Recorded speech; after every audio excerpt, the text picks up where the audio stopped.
تحليه اليوم دارت ترند في دارنا. لو طون اللي رحت نوجد لاتاي صبتهم كملوا كامل سنين، ما طيب ما والو، وبالخف توجد وزيد تجي بزاف بنينه. ديروا جام وروحوا نبدا. احكموا الاشواق تاعكم وروحوا اي نوع تاع بسكويت تحبوه. انا استعملت هذا بذوق الشوكولا. روحوه بهذه الطريقه كيما درت انا. ديروا له شويه دهان وروحوا حطوه في بلاطو، اي بلاطو استعملوه كاري مدور كيما تحبوا. سويوا السطح حتى تحصلوا على قاعده كيما هذه. الكريمه عندي حبه بيض، السكر، المايزينا، سيبوا لي زانغريديون كامل تحتها، شويه لافاني نخلطوهم مليح ونزيد لهم نص ريتله تاع حليب.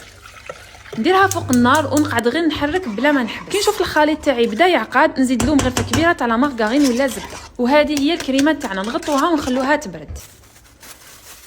بعد ما تبرد نجيب الباتور تاعي اللي كنت شريته جديد، هذا كونتي جلوبال لا مارك جيون، ونعاود نضرب الكريمه تاعي بعد ما برد. هنا تحبوا تزيدوا لها باطا تاع بتي سويس ولا نص كاس تاع كريمه سائله تطلعوها كيما درت انا.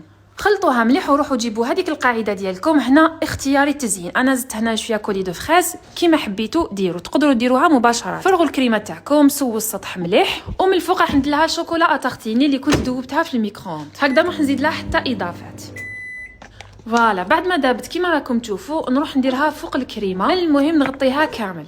جيبوا سباتول وسقموها مليح كيما درت انا. وهذه هي النتيجه النهائيه. اذا ما جربتوش الوصفه راكم تراطوا.